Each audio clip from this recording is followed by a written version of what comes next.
या किसी बच्चे के मार्क्स कम आए इसलिए उसने सुसाइड कर लिया है। सोसाइटी का प्रेशर बहुत ज्यादा है क्योंकि 18 से 35 साल की उम्र के लोग जो रहते हैं वो डिप्रेशन में चले जाते हैं। उन्हें दूसरे डायरेक्शन, उनकी सोच को सही दिशा देने वाला कोई है ही नहीं। नमस्कार और आप देख रहे हैं आजाद बोल।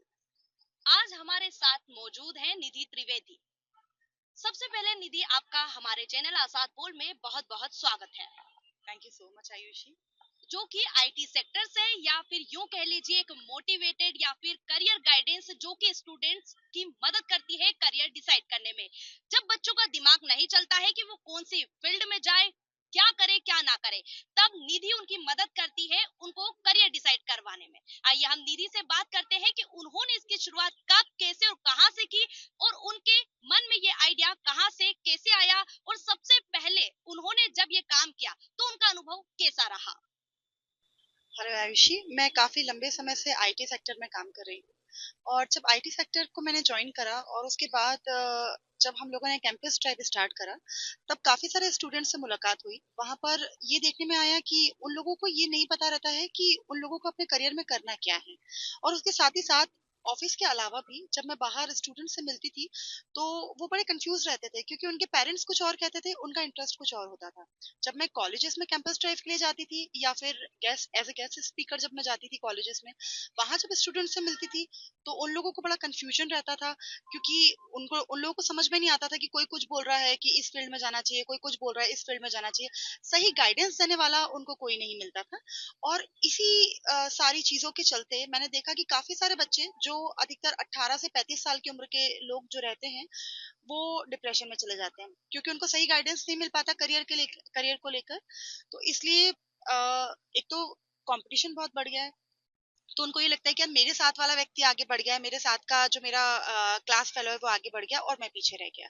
तो इसलिए ये प्रोसेस मैंने स्टार्ट करा कि जब मैं कैंपस ड्राइव के लिए जाती हूँ तो बच्चों से अलग से मिलकर भी एक काउंसलिंग टाइप का छोटा सा सेशन अरेंज करवाती हूँ ताकि मुझे ये समझ में आए कि कौन सा बच्चा इस कंफ्यूजन में है, उसे समझ में नहीं आ रहा है कि उसे क्या करना चाहिए। निधि, आपने सोशल वर्क कब से स्टार्ट किया और आपको ये सब करने की प्रेरणा कहाँ से और कैसे मिली? देखिए, करीब 10-15 साल पहले की बात है, जब मैंने भी अपना करियर लगभग इसके पहले इसी समय स्टार्ट करा था 10-15 साल पहले। तो जब मैंने अपना करियर स्टार्ट करा था और जब मैं अपने आस-पास के लोगों को देखती थी कि वो लोग डिप्रेशन का शिकार बहुत ज़्यादा हो रहे हैं और टीवी में न्यूज़ आती थी कि किसी बच्चे ने सुसाइड कर लिया है या किसी बच्चे के मार्क्स कम आए इसलिए उसने सुसाइड कर लिया है। सोसाइटी का प्रेशर बहुत ज़्यादा है क्योंकि अधिकतर पेरेंट्स क्या करते हैं, वो अपने एरिया में जो दूसरे बच्चे रहते हैं या उनके नॉलेज में जो दूसरे बच्चे रहते हैं उससे कॉम्पीट करते हैं अपने बच्चे को कि देखो उसके मार्क्स ज़्यादा है, तुम्हारे कम आए। वो कभी ये जानने की कोशिश ही नहीं करते कि उसका इंटरेस्ट किसमें। हो सकता है कि आप बच्चे को बोल रहे हैं इंजीनियरिंग करने के लिए, इंजीनियर बनने के लिए, लेकिन उसका इंटरेस्ट डिजाइनिंग में है। तो ये पेरेंट्स को समझ में नहीं आता है। लेकिन क्योंकि हम उस सिचुएशन में नहीं होते, हम दूर से उस सिचुएशन को देख रहे होते हैं, हम पूरी तरह से उस सिचुएशन से डिटैच होते हैं। तो हमें समझ में आता है कि नहीं यार, बच्चा एक्चुअली उसका इंटरेस्ट किसमें है। तो जब हम बच्चे से मिलते हैं तो हमें समझ में आता है कि उसका इंटरेस्ट किसमें है। तो हम उसे एनकरेज करते हैं कि जिसमें उसका इंटरेस्ट है वो उस काम के लिए आगे बढ़े। क्योंकि आजकल कोई भी फील्ड पीछे नहीं है। हर फील्ड में पैसा है, हर फील्ड में ग्रोथ है। तो अगर बच्चे वो काम करेंगे जिसमें उनका इंटरेस्ट है तो इसमें वो तेजी से आगे बढ़ेंगे। और सबसे ज्यादा चैलेंज उनको इसलिए इस चीज में ये आता है कि उनको पता ही नहीं रहता है कि उनको करना क्या है। क्योंकि उनको लगता है कि नहीं, बस मुझे यही करना है क्योंकि बाकी सब ये कर रहे हैं। सबसे इम्पोर्टेंट चैलेंज यहाँ पर ये आता है कि वो खुद को समझ जाए कि उनका इंटरेस्ट खुद का इंटरेस्ट किस चीज में है। निधि, जब बच्चे कुछ नहीं कर पाते वो डिप्रेशन में चले जाते हैं। आजकल बच्चे प्रेम मोहब्बत में भी डिप्रेशन में चले जाते हैं। आप डिप्रेशन को लेकर बहुत सक्रिय हैं और डिप्रेशन आज देश में बहुत बड़ा मुद्दा है जिसमें मौत के घाट तक उतर जाते हैं। इस पर आपका क्या कहना है? देखिए, इसके लिए सबसे ज़रूरी है कि आप मेडिटेशन करें। मेडिटेशन से भी बहुत फ़र्क पड़ता है स्टूडेंट्स में। और जब हम लोग स्टूडेंट से मिलते हैं, उनकी काउंसलिंग करते हैं, तो हम लोग देखते हैं कि वो लोग एक ही डायरेक्शन में सोच रहे हैं। उन्हें दूसरे डायरेक्शन, उनकी सोच को सही दिशा देने वाला कोई है ही नहीं।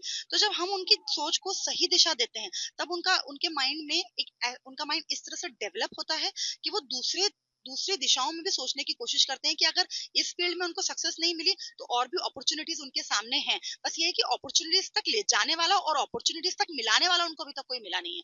तो जब उनके सामने आप बहुत सारे रास्ते खोल देते हो कि यार अपॉर्चुनिटीज की कमी नहीं है, बस नजरिया बदलने की जरूरत है, तो वो डिप्रेशन से बाहर भी आते हैं। और काफी सारे ऐसे केसेस देखने में भी आए हैं जब उन्हें ऐसा लगता है कि वो डिप्रेशन में है या वो डिप्रेशन में ऑलरेडी रह रहे होते हैं, उनके पेरेंट्स बहुत परेशान होते हैं, पर जब हम उनसे मिलते हैं, उनसे बात करते हैं, तो धीरे धीरे धीरे उनमें पॉजिटिव चेंजेस हमने देखे।